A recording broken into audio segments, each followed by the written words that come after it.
தொடர்ந்து நம்ம பாத்தீங்கன்னா கவர்மெண்ட் உடைய அப்டேட் ஸ்கீம்ஸ்லாம் பார்த்துட்டு இருக்கோம். அதுல மகளிர் உரிமை தொகை பெறக்கூடிய ரேஷன் கார்டுகளுடைய அறிவிப்புகள் வந்திருக்கு. இந்த ரேஷன் கார்டு வச்சிருக்கவங்களுக்கு மட்டும்தான் மகளிர் உரிமை தொகைன்னு சொல்லப்படுது.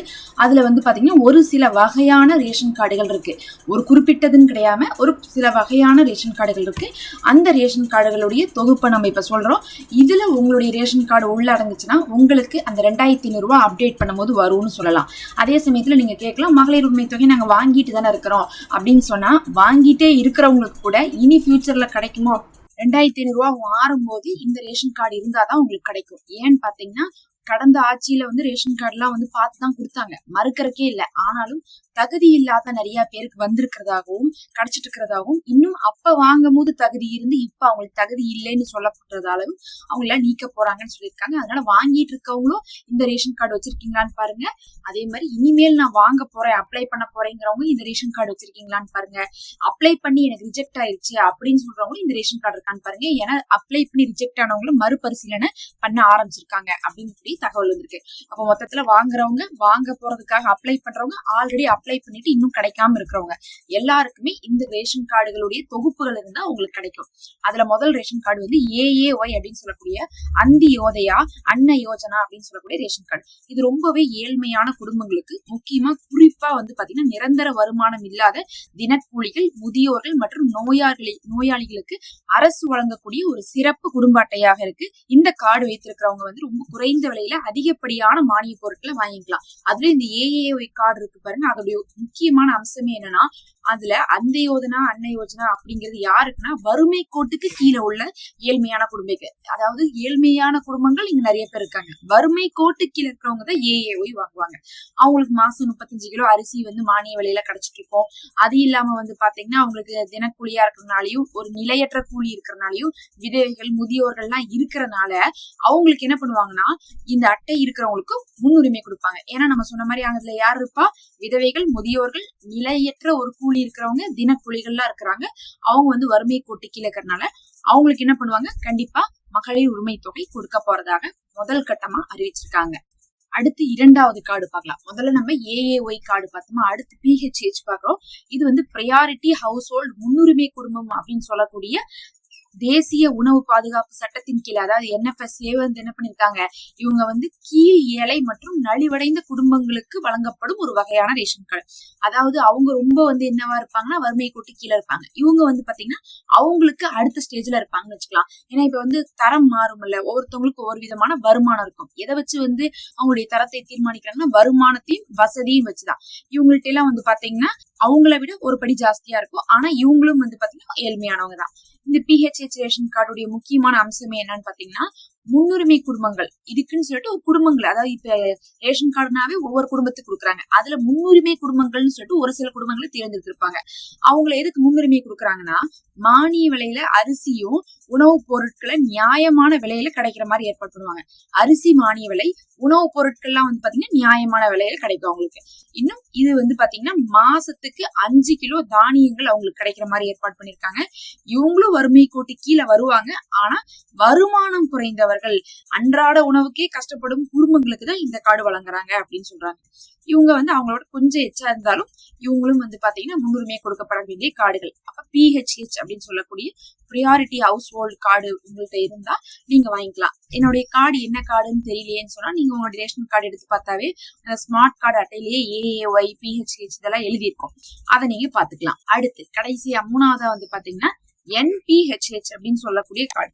இது நான் பிரியாரிட்டி ஹவுஸ் ஹோல்டு அப்படின்னு சொல்லக்கூடிய முன்னுரிமை அல்லாத குடும்ப அட்டை. அதாவது ஒரு 1000 ஃபேமிலி இருக்காங்கன்னா அதுல ஒரு 10 ஃபேமிலி 20 ஃபேமிலி முன்னுரிமை கார்டு கொடுப்பாங்க. அப்புறம் மிச்சதுல பாத்தீங்கன்னா அதுக்கு கீழே இருக்கவங்க, அடுத்த ஸ்டேஜ்ல உயர்ந்து இருக்கிறவங்களுக்கு பாத்தீங்கன்னா முன்னுரிமை இல்லாத குடும்ப அட்டைன்னு சொல்லுவாங்க. இவங்கதான் வறுமை கோட்டுக்கு மேல இருக்கிறவங்க. அதாவது ஃபர்ஸ்ட் பார்த்தது ரெண்டுமே வறுமை கோட்டு கீழே தான். அதுல ஒவ்வொரு இது இருக்குது, டிஃபரன்ஸ் இருக்கு. இவங்கதான் ஆனா பாத்தீங்கன்னா NPH தான் அபோவ் போவர்ட்டி லைன். அவங்க பாவர்ட்டி லைனோட அதிகமா இருக்கிறாங்க, வறுமை கோட்டை தாண்டிட்டாங்க. வறுமை கோடு தான் யாருன்னா அன்றாட செலவுக்கே கஷ்டப்படுறவங்க தான் வறுமை கோட்டு கீழே இருப்பாங்க. அவங்களால சாப்பாடு செலவு பண்ண முடியாது, மருத்துவம் செலவு பண்ண முடியாது, இருப்பிடம் செலவு பண்ண முடியாது. இவங்க எல்லாம் வறுமை கோட்டு கீழே உள்ளவங்க. இல்ல என்னால என்னுடைய சாப்பாட்டை, மருத்துவம் மருத்துவத்தை, என்னோட இருப்பிடத்தை பார்த்துக்க முடியும். அதே சமயத்துல எனக்கு ஒரு பெரிய சேமிப்பெல்லாம் இருக்காது. நான் சம்பாதிச்சேன், இன்னைக்கு செலவு பண்ணேன் அப்படின்னு இருக்கும். நான் இன்னைக்கு 100 ரூபாய் சம்பாதிச்சுன்னா எனக்கு இன்னைக்கு 100 ரூபாய் செலவாச்சுன்னா நான் என்ன பண்ண முடியும்? சேமிப்பு இருக்காது. அப்ப அன்றாட விஷயங்களை மட்டும் கவனிச்சுப்பாங்க. இவங்கனால வந்து பாத்தீங்கன்னா கவர்மெண்ட்டுக்கு பெரிய நஷ்டம் எதுவும் இருக்காது. இவங்களோட டாக்ஸ் எல்லாம் வந்து பாத்தீங்கன்னா அதிகமா வந்து என்ன பண்ண மாட்டாங்க, கவர்மெண்ட் வாங்க மாட்டாங்க. இவங்க வந்து அபோவ் தி பாவர்ட்டி லைன் அப்படின்னு சொல்லிட்டு இருக்கக்கூடியவங்க, நடுத்தர வருவாய் சொல்லுவாங்களா, மிடில் கிளாஸ் ஃபேமிலி அப்படின்னு சொல்லுவாங்களா, அந்த மிடில் கிளாஸ் தான் வந்து என்பிஹெச்ஹெச் கொடுத்திருப்பாங்க. அப்படி கொடுக்கப்பட்ட அரசால வழங்கப்பட்ட அந்த அடையாள அட்டை, குடும்ப அட்டை உங்க இடத்துல இருந்தா நீங்க அதுல அரிசி வாங்கிக்கலாம். நம்ம பார்த்த முதல் 2லயுமே அரிசி வாங்கக்கூடியதுதான், மானிய விலையில பொருட்கள் வாங்கக்கூடியதுதான். இதுவும் அரிசி வாங்கக்கூடியதுதான். மத்த பொருட்களையும் நீங்க வாங்கிக்கலாம். இத ஒரு அடையாள சான்றாக யூஸ் பண்ணிக்கலாம் அப்படின்னு சொல்லியிருக்காங்க. அது மட்டும் இல்லாம இதுல வந்து பாத்தீங்கன்னா நியாய விலைக்கடைகள்ல வந்து சர்க்கரைகளையும் நீங்க வாங்கிக்கலாம். அதாவது வந்து இந்த கார்டு வாங்குறவங்க அரிசி, சர்க்கரை ரெண்டும் சேர்த்து வாங்கக்கூடியவங்களாக இருப்பாங்க. இவங்க வறுமை கோட்டிற்கு மேல உள்ளவங்க, குறைந்த வருமானம் இல்லாத குடும்பங்களுக்கு வழங்கப்படுகிறது. இந்த என்பிஹெச்ஹெச்க்கும் என்ன பண்றாங்க, அவங்களுக்கு 2500 ரூபாய் கொடுக்க போறதாக சொல்லியிருக்காங்க. அப்படி பார்க்கும்போது நம்ம முதல்ல பார்த்த ஏஏஒய், அதுக்கப்புறம் வந்து பிஹெச்ஹெச், என்பிஹெச்ஹெச் 3க்கும் கிடைக்குது.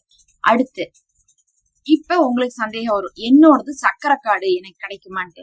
என்பிஹெச்ஹெச்லயே என்பிஹெச்ஹெச்-எஸ், என்சின்னு 2 இருக்கு. என்பிஹெச்ஹெச் கிடைக்கும், ஆனா அது கூட சேர்ந்து வர எஸ்க்கும் என்சிக்கும் கிடைக்காது. ஏன்னா எஸ்ங்கிறது வந்து பாத்தீங்கன்னா சக்கரை கார்டு, அது கிடைக்காது. என்சி அப்படிங்கிறது பாத்தீங்கன்னா சக்கரை கூட வாங்க முடியாத கார்டு. அவங்க வந்து பாத்தீங்கன்னா ரொம்ப டாடா பிர்லாவா இருப்பாங்க, நல்ல வசதியா இருப்பாங்க. அவங்க வந்து பாத்தீங்கன்னா ரேஷன் கார்டை வந்து அட்ரஸ் ப்ரூஃபுக்கு மட்டும் யூஸ் பண்ணுவாங்களே தவிர அதுல வந்து எந்த ஒரு பொருளையும் வந்து ஒரு இதா வாங்க மாட்டாங்க. அவங்க சர்க்கரையோ இல்ல எதையுமே அவங்களுக்கு சலுகையா கிடைக்காது, அதனால அவங்க வாங்க மாட்டாங்க. அப்படி இருக்கிற என்பிஹெச்ஹெச்ல இருக்கிற எஸ்க்கும் என்சிக்கும் வந்து பாத்தீங்கன்னா இந்த மகளிர் உரிமை தொகை கிடையாது. ஹெச்ஹெச்க்கு இருக்குது, ஆனா ஹெச்ஹெச்ல வர எஸ்க்கும் என்சிக்கும் இல்ல அப்படின்னு தெரிஞ்சுக்கோங்க. அப்ப சக்கரை கார்டு இருக்கவங்களுக்கு கிடைக்காது. யாரெல்லாம் சக்கரை கார்டு வச்சுட்டு இருக்காங்களோ அவங்களுக்கு வந்து பாத்தீங்கன்னா 2500 ரூபாய் வந்து வராது. இதுவரை 1000 ரூபாய் வந்துட்டு இருந்தாலும் கூட அதுவும் உங்களுக்கு அடுத்த தடவைக்கு வந்து அப்டேட் ஆகாது. சரி, இது இல்லாம யாருக்கெல்லாம் வராதுன்னு பாத்தீங்கன்னா அதிகமாக இன்கம் ஏர்ன் பண்றவங்க. ஒரு வருஷத்துக்கே வந்து பாத்தீங்கன்னா இத்தனை லட்ச ரூபாய்க்கு மேல நம்ம ஏர்ன் பண்ணக்கூடாதுன்னு ஒரு இது வச்சிருப்பாங்க ரூல்ஸ். இப்ப வருஷத்துக்கு 1,20,000 ரூபாய் தாண்டுதுன்னா அவங்களுக்கு நம்ம வந்து என்ன பண்ணக்கூடாது, மகளிர் உரிமை தொகை கொடுக்கூடாதுன்னு சொன்னாங்கன்னா அப்ப நீங்க வந்து அதுக்கு மேல ஏர்ன் பண்றீங்க அப்படிங்கிறது போது உங்களுக்கு கிடைக்காது. அதே மாதிரி டாக்ஸ் பே பண்ணிட்டு இருப்பாங்க. யாருக்கு வந்து வருமானம் அதிகமா இருக்கோ ஒரு வருஷத்துக்கு அவங்க தான் டாக்ஸ் பே பண்ணுவாங்க. அப்படி பே பண்றவங்களுக்கு கிடைக்காது. அப்புறம் பிசினஸவே வச்சு ரன் பண்ணிட்டு இருப்பாங்க, ஓனரா இருந்துட்டு இருப்பாங்க, வச்சிருப்பாங்க ஹோட்டல், அவங்க போய் 1000 ரூபாய்க்கு அப்ளை பண்ணா நல்லா இருக்குமா, அவங்களுக்கு கொடுக்க மாட்டாங்க. அப்புறம் வந்து கவர்மெண்ட் எம்ப்ளாயி, அதாவது அரசு வேலை செய்யக்கூடிய ஊழியர்கள், அவங்களுக்கு எல்லாம் நல்லா வருமானம் வரும், அதனால வந்து பாத்தீங்கன்னா இது கிடைக்காது. அடுத்தது வந்து பென்ஷன் வாங்கிட்டு இருப்பாங்க, அவங்களுக்கு மாசம் மாசம் கவர்மெண்டே பென்ஷன் கொடுத்துட்டு இருக்கும்போது அவங்களுக்கு இந்த மாதிரி சலுகை கிடைக்காது. அதுக்கப்புறம் வந்து பாத்தீங்கன்னா 4 வீலர் வச்சிருக்கவங்க, யாரெல்லாம் 4 வீலர் வச்சிருக்காங்களோ அவங்களுக்கு கிடைக்காது. அப்புறம் எலெக்டட் ரெப்ரசன்டேட்டிவ், யாரெல்லாம் வந்து இந்த மாதிரி தேர்தல் எல்லாம் ஜெயிச்சு வந்தவங்க, மக்களால தேர்ந்தெடுக்கப்பட்டவங்களுக்கு எல்லாம் கிடைக்காது. அப்ப இதெல்லாம் தான் வந்து பாத்தீங்கன்னா கிடைக்கக்கூடிய கார்டுகள், கிடைக்காம இருக்கக்கூடிய லிஸ்டுகளா இருக்கு.